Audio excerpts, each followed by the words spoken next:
வணக்கம், எல்லாரும் எப்படி இருக்கீங்க? நான் ரொம்ப நல்லா இருக்கேன். நீங்கள் எல்லோரும் நல்லா இருக்கீங்கன்னு நம்புகிறேன். தற்சார்பு வாழ்க்கை சேனலில் உங்கள் எல்லாரையும் சந்திக்கிறதுல மகிழ்ச்சி. 30 நாள் நம்ம ஒரு சேலஞ்ச் அண்ட் சீரீஸ் பண்ணிகிட்ருக்கோம். அதில் எவ்ரிடே நம்மளுடைய மனநலனுக்காகவும் சுய முன்னேற்றத்திற்காகவும் நம்ம ஒரு சில ஸ்ட்ராட்டஜிஸ் அப்படிங்கிறத நம்ம ஷேர் பண்ணிக்கிட்டு இருக்கோம். அதில் நீங்களும் ரொம்ப சூப்பராக சப்போர்ட் பண்ணிகிட்ருக்கீங்க. ஒரு நாளும் நீங்கள் கற்றுக்கிட்ட விஷயங்களையும் உங்களுடைய எக்ஸ்பீரியன்ஸஸ் எப்படி இருக்குது அப்படிங்கிறத நீங்கள் வாட்ஸ்அப்பில் எனக்கு ஷேர் பண்ணிகிட்ருக்கீங்க. நிறைய பேர் கமெண்ட்ஸில் சில கொஷின்ஸும் கேட்டுட்ருக்கீங்க. ஸோ நீங்கள் கேட்குற கேள்விகளில் இருந்து கம்பைல் பண்ணி தான் ஒரு நாளும் நம்ம நம்மளுடைய மனநலனுக்காகவும் சுய முன்னேற்றத்திற்காகவும் நான் ஷேர் பண்ணிகிட்ருக்கேன். 4 டேஸ்க்கான டாபிக்ஸ் என்னென்ன அப்படிங்கிறத நீங்கள் பார்க்கல அப்படின்னா கண்டிப்பாக விசிட் பண்ணி பாருங்கள். ஸோ அந்த ஸ்ட்ராட்டஜிஸில் உங்களுக்கு தேவையான விஷயங்கள் கண்டிப்பாக நீங்கள் ஃபாலோ பண்ணுறதுக்கு யூஸ்ஃபுல்லாக இருக்கும். Day 5 நீங்கள் கேட்ட சில கேள்விகள்லேருந்து இன்றைக்கி நம்ம பதில்கள் பார்க்கலாம். உளவியல் ரீதியான ஸ்ட்ராட்டஜிஸ் நம்ம பார்க்க போகிறோம். ஒருத்தர் நம்மளை ஒரு மரியாதை குறைவாக நடத்துகிறாங்க அல்லது ரொம்ப நல்லா பழகிக்கிட்டு இருந்த ஒரு பர்சன், அந்த நபர் திடீர்னு விட்டுட்டு விலகணும் அப்படின்னு முடிவு பண்ணதுக்கப்புறமா ஒரு மாதிரி மரியாதை குறைவாக நடத்துறது, தேவையில்லாமல் நம்மளை பற்றி குறைவாக மற்றவங்க கிட்ட பேசுகிறது, வெறுப்பான விஷயங்களை பரப்புறது, இந்த மாதிரிலாம் பண்ணும்போது அந்த சூழ்நிலையை எப்படி சமாளிக்கிறது அப்படின்ற கேள்விக்கான பதில் தான் நம்ம உளவியல் ரீதியான ஒரு சில டிப்ஸ் பார்க்க போகிறோம். அதாவது நமக்கு தெரிந்த சில நபர்கள் நல்லா பேசிக்கிட்டு இருந்தவங்க திடீர்னு இந்த மாதிரி விலகும்போது அல்லது நம்மளோட தேவை முடிவடைஞ்சிருச்சு அப்படின்னும் போது அந்த இடத்துல இனிமேல் அவங்க நமக்கு தேவையில்லை அப்படின்னு ஒரு ஸ்ட்ராட்டஜியில் அவங்க வாழ்க்கையை விட்டு மூவ் ஆன் பண்ணும்போது அல்லது உங்களை ஒதுக்கி வைக்கும்போது அந்த இடத்துல சும்மா அப்படியே போனாலும் பரவாயில்ல, ஆனால் ஒரு வெறுப்பான கருத்துக்களை பரப்புறது, தேவையில்லாமல் உங்களை பற்றின ஒரு தவறான விஷயங்களை மற்றவங்க கிட்ட சொல்கிறது, அதோடு இன்னும் பார்த்திங்கன்னா விட்டு விலகணும்னு முடிவு பண்ணவங்க அப்படியே என்ன பண்ணுறாங்க அப்படின்னு பார்த்தீங்கன்னா தேவையில்லாமல் உங்கள் மேலே பழி போடக்கூடிய செயல்களை செய்கிறது. ஸோ எந்த ஒரு தவறும் செய்யாமல் அடிக்கடி ப்ளேம் பண்ணிக்கிட்டே இருக்காங்க. அப்படிங்கும்போது அந்த இடத்துல அவங்கள கோவப்படவும் முடியல, ஒருவேளை நான் தான் தப்பு பண்ணிட்டேனா அப்படின்னு தன் மேலேயே ஒரு சுய நம்பிக்கையே இல்லாமல் செல்ஃப் டவுட் அப்படின்றது ஆட்டோமேட்டிக்காக வர ஆரம்பிச்சிருது. அது மூலமாக செய்யக்கூடிய செயல்கள் பாதிக்குது. எந்த ஒரு விஷயத்துலையும் நம்மளால் கவனம் செலுத்த முடியாத ஒரு நிலை ஏற்படுது. ஸோ இந்த மாதிரி சூழ்நிலையில் நீங்கள் இருக்கீங்க அப்படின்னா கண்டிப்பாக இதிலேருந்து மீண்டு வரணும். இதை பற்றி புரிஞ்சுக்கிறது அப்படிங்கிறது உங்களுக்கான அந்த சிக்கிக்கிட்டு இருக்கிறதுலேருந்து உங்களுக்கு ஒரு விடுதலை கிடைக்கும் அப்படின்னு நான் நினைக்கிறேன். ஸோ உளவியல் ரீதியாக இந்த மாதிரி பர்சன்ஸ் எல்லாம் ஏன் அப்படி விலகி போகிறாங்க, அப்படி ஒரு வேளை விலகி போகும்போது உங்களோட மனநிலையை எப்படி வச்சுக்கலாம் அப்படிங்கிறத பார்த்துடலாம். நம்பர் 1, எப்போவுமே எந்த மாதிரியான ஒரு சில விஷயங்கள் உங்களை ஹர்ட் பண்ணும்போதும் அதை நம்ம உணர்ச்சிகளை கட்டுப்படுத்தி உள்ளுக்குள்ளே சப்ரெஸ் பண்ணாமல் என்ன நடக்குது அப்படிங்கிறத அப்படியே அலோவ் பண்ணணும், அதை ஒத்துக்கணும். ஆமாம், அவங்க அந்த மாதிரிலாம் ஒரு மாதிரி என்னை மரியாதை குறைவாக நடத்துவதும் தேவையில்லாமல் அவங்க என் மேலே பழி போடுவதும் என்னை ரொம்பவே பாதிக்குது. ஆமாம், நான் ஹர்ட்ஃபுல்லாக தான் ஃபீல் பண்ணுறேன் அப்படிங்கிறத ஒத்துக்கிறது மூலமாக பார்த்தீங்கன்னா ரொம்ப அதிகமாக உங்களோட மனம் பாதிக்காமல் அதை சரி பண்ண முடியும். அதாவது அப்படியே எதுவுமே நடக்கலை, இல்லை அவங்க சரியாக தான் இருப்பாங்க, நான் தான் ஏதோ தப்பு பண்ணியிருப்பேன் அப்படின்னு நீங்கள் செல்ஃப் ப்ளேம் பண்ணும்போது என்ன ஆகும் அப்படின்னா மனம் தேவையில்லாமல் ஒரு கஷ்டத்துக்கு உள்ளாகி அதுதான் பார்த்தீங்கன்னா நிறைய பிரச்சனைகளை அதிகப்படுத்துது. அதாவது அவங்களுடைய நடத்தைகளை உங்களோட மனசு என்ன பண்ணுதுன்னா சப்ரெஸ் பண்ணுது.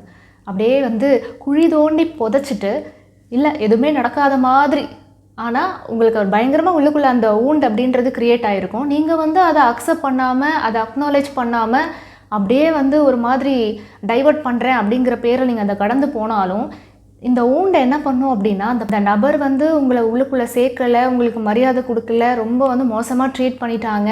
அந்த காயம் என்ன பண்ணும் அப்படின்னா இன்னும் நிறைய நபர்களை அதே மாதிரியே இருக்கிற மாதிரியான சூழ்நிலையில் மாட்டிக்குவோம். அதனால் அக்னாலேஜ் பண்ணிட்டோம் அப்படின்னா இமோஷன்ஸ் எல்லாமே நம்ம சப்ரெஸ் பண்ணாமல் கொஞ்சம் கொஞ்சமாக வெளியில் வந்துருச்சு அப்படின்னா ஆட்டோமேட்டிக்காக உங்களுக்கு ஓகே அந்த டிட்டாச்மெண்ட் அப்படின்றது வந்துடும். அப்போ உணர்ச்சிகளை கையாளக்கூடிய ஒரு சூழ்நிலை அப்படின்றது நிச்சயம் வந்துடும். ஸோ என்ன நடக்குது அப்படிங்கிறத அப்படியே பார்த்துட்டு ஆமாம் நான் ஹர்ட்டாக தான் இருக்கேன், எனக்கு அந்த வலி அப்படின்றது இருக்குது, அவங்க பண்ணின விஷயங்கள் என்னை பாதிச்சிருக்கு அப்படின்னு அதை ஏற்றுக்கொள்ளக்கூடிய நிலையில் நம்ம அடுத்தடுத்த ஸ்டெப்ஸில் நம்ம போகிறப்ப ஈஸியாக இந்த மாதிரி விஷயங்களை ஹேண்டில் பண்ண முடியும். அடுத்து 2வது, இந்த மாதிரி மரியாதை குறைவாக நடத்தக்கூடிய இடத்துல நாம் தான் நம்மளுடைய மரியாதையை ப்ரொடெக்ட் பண்ணிக்கணும். ஸோ யாருடைய கையிலையும் நம்ம அதை கொடுத்துடக்கூடாது. அவங்க அதை கெடுக்கிறதுக்காகவோ அல்லது அதை ஸ்பாயில் பண்ணுற மாதிரியான ஒரு விஷயத்தை நாமளே அவங்களுக்கு கொடுக்காமல் என்ன பண்ணணும் அப்படின்னா நம்மளோட மரியாதையை ப்ரொடெக்ட் பண்ணிவிட்டு அந்த இடத்துல நமக்கு ஒரு டிக்னிட்டி இல்லை குறையுது அப்படின்னா அமைதியாக இருக்கிறது அப்படிங்கிறது இந்த இடத்துல ரொம்ப அவசியமாக இருக்குது. ஏன்னா வார்த்தைகளை விட அமைதி அப்படிங்கிறதுக்கு பவர் ஜாஸ்தி. அடுத்து 3வது, இது ரொம்ப முக்கியம். அதாவது விளக்கங்கள் கேட்டு அவங்கள கெஞ்சி பின்னாடியே போகணும் அப்படிங்கிற அவசியம் இல்லை. அதாவது ஏன் நீங்கள் எனக்கு வந்து மரியாதை கொடுக்க மாட்டீங்க, இல்லை ஏன் வந்து என்ன அவாய்ட் பண்ணுறீங்க, நான் எதுவுமே பண்ணாமல் ஏன் என் மேலே வந்து ப்ளேம் பண்ணிக்கிட்டே இருக்கீங்க அப்படின்னு நீங்கள் தொடர்ந்து அந்த ஒரு பதிலுக்காக பின்னாடியே போகிறது, கெஞ்சுறது, ஒருவேளை நான் தான் தப்பு பண்ணியிருப்பனோ அப்படின்னு எப்பயுமே அந்த செல்ஃப் ப்ளேமை ஏற்றுக்கிட்டே போகிறது, இது எல்லாமே உங்களுடைய மென்டல் ஹெல்த்தை பாதிக்கும். ஒருவேளை அவங்களுக்கு வந்து நீங்கள் பண்ணின தப்பு ஏதாவது இருக்குது அப்படின்னா அதை வந்து அசர்ட்டிவாக அவங்க சொல்லிடுவாங்க. உங்களுடைய மனம் பாதிக்கப்படாமல் அல்லது உங்களை ஹர்ட் பண்ணாமல் அல்லது சண்டை போட்டாவது நீ இந்த மாதிரிலாம் பண்ணது எனக்கு பிடிக்கல, அதனால தான் நான் உன்னை வந்து அவாய்ட் பண்ணுறேன், அவங்ககிட்ட பேச மாட்டேன் அப்படின்னு அதை வந்து அவங்க சொல்லிட்டு அதை புரிய வைக்க முயற்சி பண்ணுவாங்க. அல்லது மறுபடியும் அந்த ரிலேஷன்ஷிப்பை வந்து சரி பண்ணணும் அப்படின்ற ஒரு ஆர்வத்தை காட்டுவாங்க. இது எதுவுமே இல்லாமல் அப்படியே வந்து உங்களை வந்து ஒரு அவமரியாதைப்படுத்துறது, ரொம்ப வந்து ஒரு மட்டமான வார்த்தைகள்னால உங்களை வந்து புண்படுத்துறது, காயப்படுத்துகிற விஷயங்களை செய்கிறது, அதே மாதிரி நீங்களே போய் அப்ரோச் பண்ணாலும் உங்களுக்கு மரியாதை தராமல் நடந்துக்கிறது, இந்த மாதிரி விஷயங்கள் வந்து ஒரு நல்ல ஹெல்தி ரிலேஷன்ஷிப்குள்ளே அவங்க அப்படி செய்ய மாட்டாங்க. அப்படி கான்ஸ்டண்ட்டாக அவங்க செய்துக்கிட்டே இருக்காங்க அப்படிங்கும் பொழுது நம்ம வந்து திரும்ப திரும்ப அவங்க பின்னாடியே போயிட்டு கெஞ்சுறதோ இல்லை நாமளே நம்மளை வந்து ஹர்ட் பண்ணிக்கிட்டு செல்ஃபாக நமக்கு மேலே ஒரு சந்தேகத்தை ஏற்படுத்திக்கிட்டு திரும்ப திரும்ப கெஞ்சுறதுனால நம்மளுடைய செல்ஃப் ரெஸ்பெக்ட் அப்படின்றது அந்த இடத்துல குறையுது. ஸோ நம்ம போயிட்டு அந்த இடத்துல கெஞ்சாமல் கொஞ்சம் அமைதியாக என்ன நடக்குது அப்படிங்கிறத அப்சர்வ் பண்ணணும். இந்த மாதிரி அப்சர்வ் பண்ணுறது மூலமாக அந்த நபருடைய பேட்டர்ன் என்னங்கிறத கண்டுபிடிக்கணும். பேட்டர்ன்னா என்ன அர்த்தம் அப்படின்னா, ஒரு நபர் நடந்து கொள்ளக்கூடிய விதம் அது பல வருடங்களுக்கு நீங்கள் கணக்கெடுக்கணும். சும்மா அன்றைக்கி ஒரு நாள் ஒருத்தர் வந்து திட்டுறாங்க, இல்லை உங்களுக்கு மரியாதை கொடுக்காம நடந்துக்கிட்டாங்க, இல்லை அவங்க ரொம்ப கோவமாக பேசிட்டு போயிட்டாங்க, அவாய்ட் பண்ணிட்டாங்க அப்படின்னா அதுவே அவர்களுடைய குணமாக ஆகாது. அது வந்து ஒரு தற்காலிகமாக ஏதோ அவங்களுடைய ப்ரெஷர்னாலேயோ இல்லை அவங்களுடைய ஒர்க் டென்ஷன்னாலேயோ இல்லை வீட்டில் வேறு ஏதாவது பிரச்சனைனாலேயோ அந்த மாதிரி காட்டக்கூடிய நபர்களும் இருக்காங்க.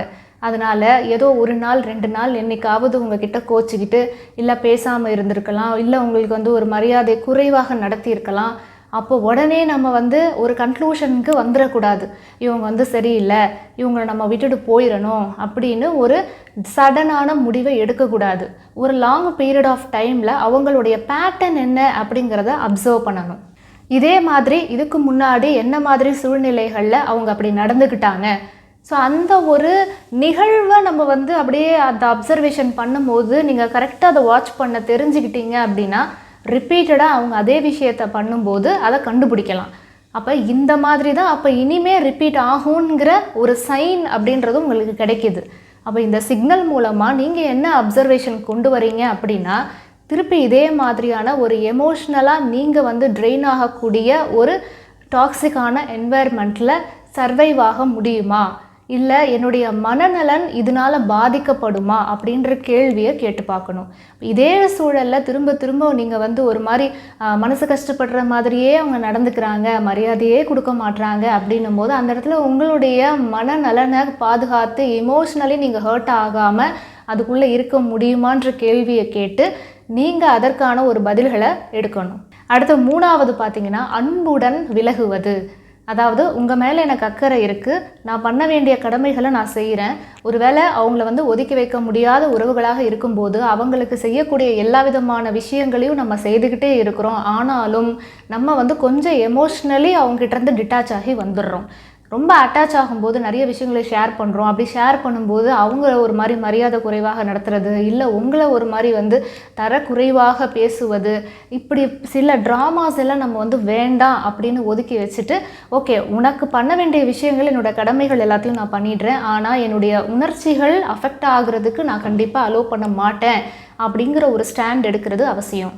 அடுத்து 4வது, நம்மளோட இன்னர் சைல்டை நம்ம ஹீல் பண்ணும்போது பார்த்திங்கன்னா இந்த மாதிரி எமோஷ்னலி அன்அவைலபிளாக இருக்கக்கூடிய நபர்களை ஈர்க்காமல் நல்ல ரிலேஷன்ஷிப் அப்படிங்கிறதுக்குள்ளே நம்மளால் கொண்டு வர முடியும். அதாவது நமக்குள்ளே இன்னர் சைல்ட் ட்ராமா இஷ்யூஸ் அப்படின்னு இருக்கும்போது சிறு வயதில் நம்ம சந்தித்த பல நிகழ்வுகள் ஏதாவது நம்மளை அஃபெக்ட் பண்ணியிருந்துச்சு அப்படின்னா அது இப்போவுமே நமக்கு ஒரு சில தொந்தரவுகளை கொடுக்கும் அப்படிங்கிறத புரிஞ்சுக்கணும்.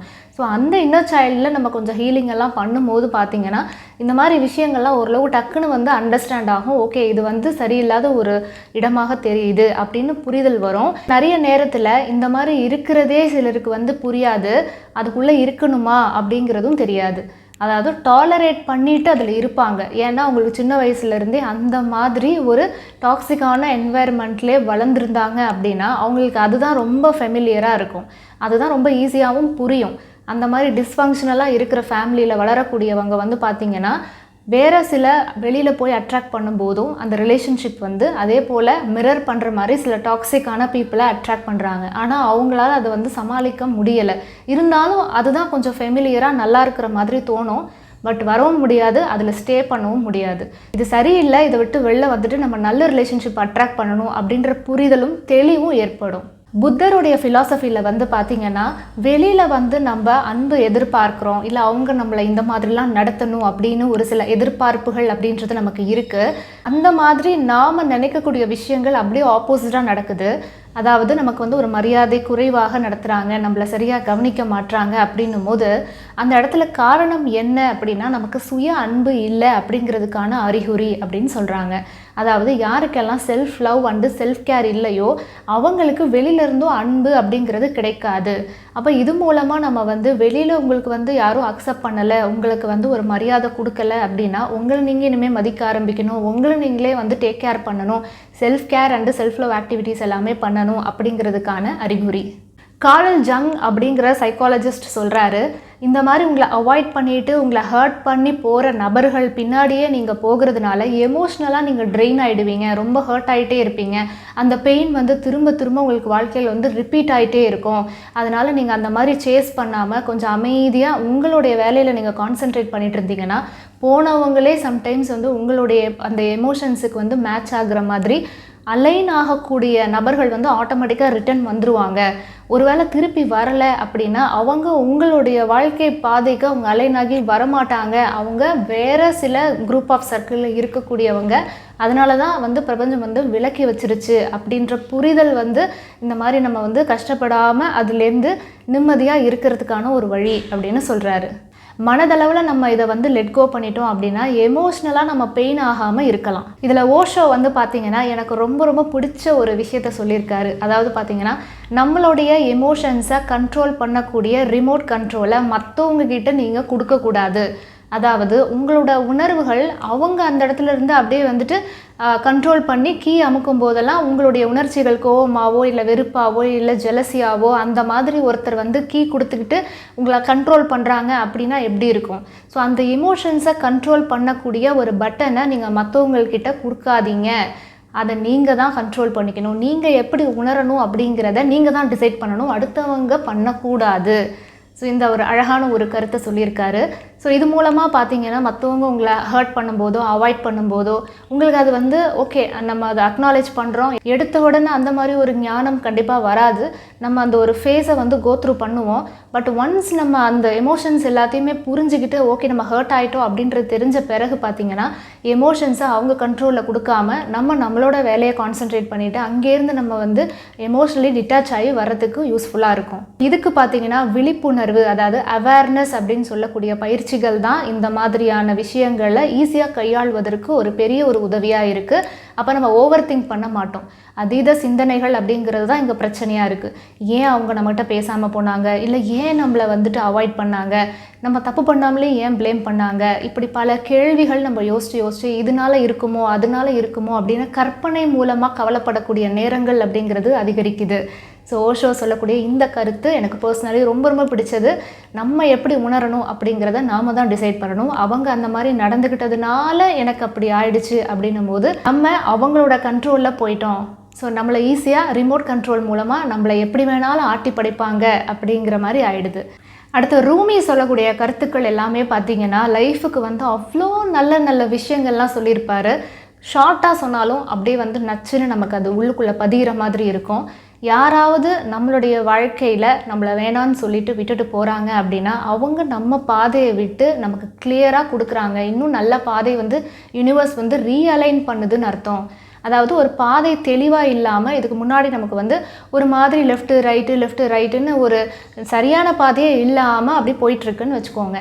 ஸோ இதெல்லாம் தேவையில்லாத சில விஷயங்கள் எல்லாத்தையும் ரிமூவ் பண்ணுறப்ப நமக்கு அது ஒரு பாத்வேவே அப்படியே கிளியர் ஆகுது, ரீஅலைன் பண்ணுது அப்படின்னு சொல்கிறாரு. அதாவது இது மூலமாக நமக்கு வந்து நல்லது தான் நடக்குமோ தவிர அவங்க போயிட்டதுனால அந்த ஒரு எமோஷ்னல் அட்டாச்மெண்ட்டில் நமக்கு ஒரு பெயின் இருக்குமோ தவிர அதுக்கப்புறம் இன்னுமுமே லைஃப் வந்து பெட்டராக இருக்கும் அப்படின்னு சொல்கிறாரு. ஸோ ஒரு சில ப்ராக்டிக்கல் சைக்கலாஜிக்கல் டிப்ஸ் வந்து பார்க்கலாம். அதாவது பேட்டர்ன்ஸை வந்து பிரேக் பண்ணணும். யாராவது ஒருத்தர் இந்த மாதிரி மரியாதை குறைவாக நடத்துகிறாங்க அப்படின்னா 1-2 தடவை நம்ம வந்து ஒரு ஜோக்காக ஒரு ஜாலியாக எடுத்துக்கலாம். இல்லை அது வந்து உங்களுக்கு ரொம்ப க்ளோஸ் சர்க்கிளில் உள்ள ஒரு நபர் அப்படின்னா இன்றைக்கோ ஒரு நாள் அப்படி பண்ணுறாங்க அப்படின்னும் போது அதை அக்செப்ட் பண்ணிக்கலாம். பட் அந்த பேட்டர்ன்ஸை நீங்கள் செக் பண்ணுறப்ப திரும்ப உங்களுக்கு வந்து ஒரு மரியாதை குறைவாக நடத்துகிறாங்க, உங்களுக்குன்னு ஒரு டைம் கொடுக்க மாட்டுறாங்க, அவாய்ட் பண்ணுறாங்க, நீங்கள் பேச போனாலே அந்த இடத்துல ஒரு மாக் பண்ணுற மாதிரி எல்லாரும் முன்னாடியும் ஒரு அவமரியாதைப்படுத்துகிறாங்க அப்படின்னும் போது அந்த இடத்துல அந்த பேட்டர்ன்ஸை வந்து திருப்பி ரிப்பீட் பண்ணுறதுக்கு அலோவ் பண்ணக்கூடாது. அதாவது நீங்கள் அதை ஜாலியாக அப்படியே சிரிச்சுக்கிட்டே எடுத்துக்காமல் அதை எப்படி நீங்கள் வந்து வெளிப்படுத்தணும் அப்படின்னா இந்த மாதிரி நீங்கள் செய்யக்கூடிய செயல்பாடுகள் எனக்கு பாதிப்புகளை உண்டாக்குது, அதனால் இனிமேல் நீங்கள் அதை செய்கிறத நான் அலோவ் பண்ண மாட்டேன் அப்படிங்கிறத ஒரு அசர்ட்டிவாக அவங்கக்கிட்ட சொல்லிட்டா அதை திருப்பி அவங்க ரிப்பீட் பண்ண மாட்டாங்க. வேணும்னே திருப்பி ரிப்பீட் பண்ணுறாங்க அப்படின்னும் போது பவுண்டரி செட் பண்ணிவிட்டு எமோஷ்னலி டிட்டாச் ஆகிக்கிறது தான் சிறந்த வழி. இதில் ஒரு சில அறிகுறிகளை நீங்கள் கவனிக்கணும். உங்களோட மென்டல் ஹெல்த் எப்படி இருக்குது, உங்களுடைய அந்த டே எப்படி போச்சு, உங்கள் வேலையில் சரியாக கான்சென்ட்ரேட் பண்ண முடியுதா, உங்களுடைய கவனம் எப்படி இருக்குது, உடல் நலன் எப்படி இருக்குது, மனசு எப்படி ஃபீல் பண்ணுது, இப்படி சில விஷயங்கள் நீங்கள் வந்து ஒரு பேட்டர்ன் எடுத்து லாங் பீரியட் ஆஃப் டைமுக்கு அவங்களோட நீங்கள் டைம் ஸ்பெண்ட் பண்ணுறப்ப இல்லை அடிக்கடி இந்த மாதிரிலாம் உங்களை மரியாதை குறைவாக நடத்துனதுக்கு அப்புறமா உங்களுக்கு மனநலம் எப்படி இருக்குது அப்படிங்கிறத பார்த்துட்டு இதுக்குள்ளே இருக்கணுமா வேண்டாமா அப்படின்ற ஒரு டெசிஷனை எடுக்கணும். ஸோ எமோஷ்னலாக நீங்கள் அதுக்குள்ளே சேஃபாக இருக்கீங்களா அப்படின்ற கேள்விக்கு நீங்கள் பதில் வந்து ஓகே என்னைக்காச்சும் ஒரு நாள் தான் இது மாதிரிலாம் நடக்குது, பட் ஆனால் ஓகே நான் நல்லா தான் ஃபீல் பண்ணுறேன் அப்படின்ற ஒரு பதில் வரும்போது இதையும் கூட நீங்கள் வந்து பேசி சரி பண்ணிக்கலாம். நீங்கள் இந்த மாதிரி சின்ன விஷயங்கள் என்னை அவமரியாதைப்படுத்துறது கூட எனக்கு சம்டைம்ஸ் வந்து பேடாக ஃபீல் பண்ண வைக்கிது, ஸோ நீங்கள் அதை வந்து மாற்றிக்கோங்க அப்படிங்கிறத நீங்கள் டைரெக்டாகவே சொல்லிடலாம். சொன்னாலும் அதை வந்து மாற்றிக்க மாட்டுறாங்க அப்படின்னும் போது சேஃபான ஒரு ஸ்டாண்ட் எடுக்கிறது அப்படின்றது அவசியம். ஸோ இந்த மாதிரி இன்னும் நம்ம நிறைய விஷயங்கள் பேசலாம். அதே மாதிரி ஹீலிங் செஷன் வந்துட்டு ஜூன் 13ஆம் தேதியிலிருந்து 17ஆம் தேதி வரைக்கும் நடைபெறும். மார்னிங் 5:30லேருந்து 6 o'clock வரைக்கும், நைட்டு 8:30லேருந்து 9:30 PM வரைக்கும். இந்த வாட்டி நம்ம ஹீலிங் வந்து பார்த்திங்கன்னா ரிலேஷன்ஷிப் அண்டு இன்னர் சைல்டு ஹீலிங்காக அதிக அளவில் நம்ம வந்து முக்கியத்துவம் கொடுத்துருக்குறோம். ஸோ இது வந்து பார்த்திங்கன்னா யாராவது உங்களுக்கு வந்து இன்னர் சைல்டு இஷ்யூஸ் இருக்குது, இல்லை சைல்டுஹுட்டில் நடந்த சில விஷயங்கள் வந்துட்டு மறக்க முடியாத நினைவுகள் அப்படின்றதெல்லாமே இன்றைக்கும் அஃபெக்ட் பண்ணிகிட்ருக்கு அப்படின்ற ஒரு சில நபர்கள் கேட்டதுனால நம்ம வந்து இன்னர் சைல்டு ஹீலிங்காகவும் இந்த ரிலேஷன்ஷிப் ஹீலிங்காகவும் நம்ம வந்து முக்கியத்துவம் கொடுத்து இந்த ஜூன் மந்த்துக்கு நம்ம வந்து கண்டக்ட் பண்ணுறோம். ஸோ விருப்பம் இருக்கிறவங்க வாட்ஸ்அப்பில் நீங்கள் மெசேஜ் பண்ணுங்கள், ரெஜிஸ்ட்ரேஷன் டீட்டெயில்ஸ் உங்களுக்கு சென்ட் பண்ணிடுறேன். ஸோ இதே மாதிரி 30 நாள் சீரீஸில் எல்லாருமே ரொம்ப சூப்பராக பார்ட்டிசிபேட் பண்ணிகிட்ருக்கீங்க, நல்ல ஒரு ரெஸ்பான்ஸ் கொடுத்துட்ருக்கீங்க. ஸோ மீண்டும் இதே மாதிரி ஒரு சூப்பரான வீடியோவில் உங்கள் எல்லாரையும் சந்திக்கிறேன். நன்றி. வாழ்க வளமுடன்.